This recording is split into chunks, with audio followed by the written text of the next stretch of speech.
You want to make sure that what you buy is the real thing and not a fake or forgery. And again, you got to know what you're buying. Buy from reputable sources, do your homework.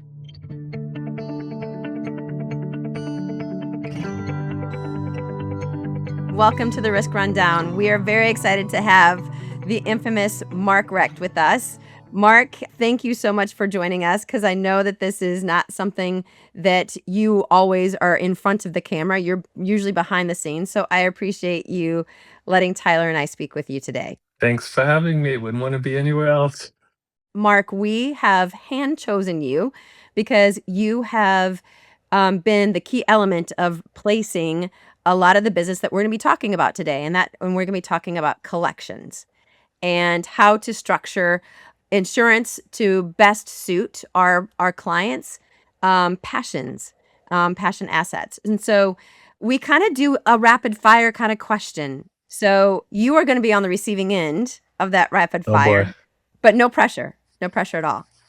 Feel no pressure at all. All right, Julie. Let's put Mark on the spot here. Let's. All right, Mark. What is the largest collection in value that you've seen?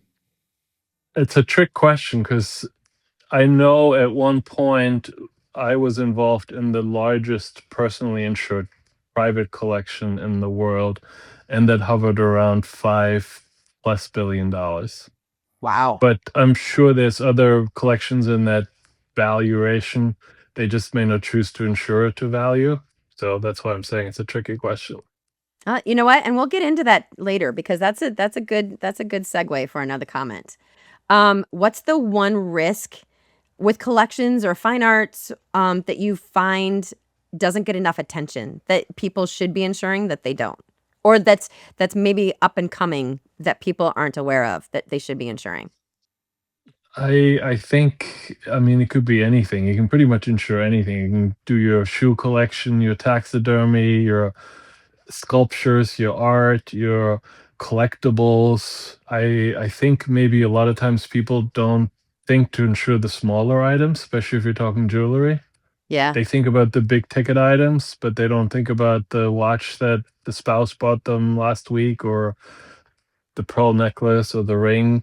So I think it's a good idea to always take inventory, at least on an annual basis, kind of take a look at what do you have and make sure everything is accounted for. Yeah. All right, Mark. Last one. What's a common assumption collectors make about their insurance program that isn't always accurate? That everything is covered the way they like it to be covered, maybe. Yeah, that's a good one. Yeah, so they think it's covered, or that, what they insured it for 5 years ago was still an accurate valuation for today, right? That's a good one. Or sometimes people think I don't need to separately schedule it or have it covered under blanket. They assume it's covered under contents under the homeowners. And some of those things are changing, so that could be a slippery road. But when it comes to insurance, are all insurance policies for collections equal? No, that's the easy question. Look, it depends on how big the collection is, what you're trying to accomplish, how is the collection spread out amongst various homes. There's the average collector that may have a $10 million fine art policy and some jewelry and silverware, and that's pretty straightforward. But once you get into the hundreds of millions of dollars and you have different homes across the country or the world, it changes slightly. Then you can look at what's the spread of risk. Do you buy up to the actual value of the collection, or do you look at what's your largest location? Because you're not going to have a loss at all the homes at the same time and structure something along that line. Then you can look at, do you want to have it covered under blanket, which gives you a little more flexibility. A lot of those things can be negotiated. So I think that's really where you want to partner with somebody that does this regularly. They don't shy away from looking at the contract and pushing underwriters. Do you go to a London syndicate directly, or do you build a tower domestically or in conjunction with Lloyd's of London or other specialty carriers? It's a changing landscape. I think a few years ago, towers were pretty common. In recent years, a lot of the markets, domestic and London, have a lot of appetite. They can do up to $1 billion fairly easily. So different ways to looking at it, and there's different reasons why you would do one or the other. Mark, you said that you've seen, at one point the world's largest collection. Beyond the collecting of the individual item itself, how do you look at structuring a program when you're encompassing such a large variety and high valuation of items? It's always nice to involve the insurer who's on the rest of the assets. If somebody has $1 billion collection, they will have a lot of homes, other toys. So it makes sense to explore if they can be a viable option for the collection just because it maximizes your leverage. But that doesn't mean they're always the right answer. And one to give you kudos, I mean, you have dealt with London and the syndicates and the London carriers for a really long time. So you have really long-standing relationships with those people. And so I think that to your point earlier on, it's really important to be able to have those relationships and that trust with people over there in order to be able to structure this stuff. Because for one, not all agents domestically within the domestic US, right, have those resources or those connections, but they don't even know where to even go for that stuff, right? Yeah. Well, we're done with the rapid fire, so we're good. So we're good. All right.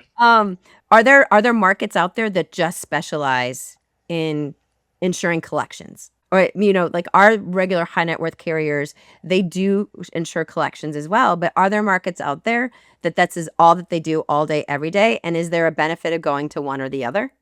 Yeah, I mean, there's specialty markets in any segment, I guess, and including fine art, jewelry. And is there value in going to them? Absolutely. It's again wherever you need to get capacity, and I don't want to belittle those markets, but again, if I can leverage an existing relationship across the other alliance, that's important and that shouldn't be discounted. So a lot of times we may use them as a primary carrier or layer. I would, for no other reason, I don't know if I would necessarily just go to a specialty provider unless the risk is so unique and I can't find the capacity. But again, we'd always like to leverage the overall relationship. Yeah, makes sense. Yeah, let's pivot here a little bit because I know we talked about the market itself, about potentially stacking, towering, different levels when it comes to these large collections. I mean, the only reason why clients have insurance on their fine art is in the event of a claim. So through your Yeah. experience and maybe some personal experience with claims, can you just walk through what a claim on a fine art, like painting or what have, looks like for our clients? I mean, look, generally speaking, I don't think that the claims are going to be much different than other ones, but it always depends on the circumstances. For example, underwriters typically don't love when a collection is transported. That's when a lot of damage occurs. That can often cause a claim. And why do I bring that up? Because that's where I think it can go sideways. That's why we always recommend you have a condition report. Let's say you buy something at auction, get a condition report when it's still at the wall, at the gallery, or wherever you got it, before it is packed, and then you do it again on the back end when it comes out at your house so you know exactly where the damage occurred. So I think that's where it can go sideways. Or around valuation, if you have partial damage and it's the item is restored, and then you get an argument how much of it is diminution in value, and so on and so forth. And to your point, restoration, that's a big, huge risk that people take on, right? Because even if they can restore it, it's never guaranteed if it's gonna still be as valuable as it once was. You know what I mean? Well, but that's why you want to be with the reputable market, so you get to collect again the diminution in value, so you will be made whole. Yep, exactly. Because claims can be, I mean, you talked about transport. I mean, have you seen in the marketplace, like with fraudulent stuff, like how that, I mean, because that stuff is is real on every line of business when it comes to insurance, right? So I can imagine that when we're talking about pieces of art that, people, you've seen all the movies, all Mm. the all the fraudulent movies that are all based on, imposters. I mean, have you seen that kind of stuff? I mean, well, how do the insurance companies respond to that? I mean, essentially, what you're talking about is authenticity and provenance. You want to make sure that what you buy is the real thing and not a fake or forgery. And but even the new trend, the younger generation, they're pivoting more towards sports memorabilia, and it all comes down to authenticity. Because you can get a jersey that Michael Jordan wore, and that will have value. But if you wore it for, I don't know, his last championship game or whatever an important game was, that might have more value. So to rely that somebody authenticated that this is what in fact happened, or that these are the sneakers that Roger Federer won his last Grand Slam in, that's going to be a different valuation than the one he won an average tournament in. Again, you got to know what you're buying. Buy from reputable sources, do your homework. And depending on the underlying asset class or genre, if it's art, that might be more difficult. We're starting to see a lot of these collections starting to pass through the next generation, right? So, what should collectors think Yeah. differently about if an item's sold, gifted, or passed on to their heirs or to say like a museum, for instance? Look, I think obviously I'm not an attorney or a tax advisor, but that's why it's important to surround yourself with a team of professionals. You got to have your wealth manager, you got to have your a tax person, your attorney, your risk manager, i.e., insurance broker, and talk through those things. Like, what are you trying to accomplish? If you have a really large collection, you don't do proper planning, and that's a significant part of your assets. You want to do planning for that because guess what? When you're out of the picture, and it goes on to the beneficiaries, and let's say they don't want the art because they don't care about it, you don't want to have $1 billion art collection that now all of a sudden you're in duress and have to sell to liquidate the estate to pay Uncle Sam estate taxation. That's a position you don't want to be in. If you're wanting to gift it, what does that mean to your estate, and what does it mean to your heirs? How are you going to make them whole? Or maybe that doesn't matter to you. So I think there's going to be a big shift of what we used to see, and what the younger generation now really is interested in collecting. One thing that maybe I think we can touch on that we haven't discussed just yet is how you create a resilient collection. I mean, it could be anything. Could be as simple as what hooks are you using to install your paintings. You don't want to just hammer a nail into the wall and hope that the $50 million Picasso isn't going to come crashing down. If you're hosting a lot of events and people move around, you don't want somebody to accidentally knock over your Rodin sculpture or putting a painting above the fireplace. There's proper hooks, earthquake hooks that you could utilize that make sure that the painting doesn't fall off the wall if it starts shaking and rattling. Do you have an evacuation plan? Maybe you have crates for your largest items, the most valuable items, and you have a plan what to do with that. Maybe you have a fireproof room in the house, or an elevated interior room in Florida that you can take something to. So if the house floods, at least it's not in the ground floor and it's not somewhere where the windows can blow in. Or if you have the time that you do have a contract with a fine art packer and shipper that can crate them for you because you have a crate on your property and take it off site. I know of one client that moved close to $500 million worth of art before the fires came through in Pacific Palisades. So there are things you can do, and those are things that you have to look at. More importantly, you can also do things to make sure that your homes are safe to begin with. No, Mark, that's helpful. And I think you're right. A lot of times our clients, the time to prepare is not during an event, it's well Yeah. before, right? To have a scripted, process and protocol and what to do in the event. And even for wildfires during wildfire season, you can start to, to, create a process by which that art is moved off site.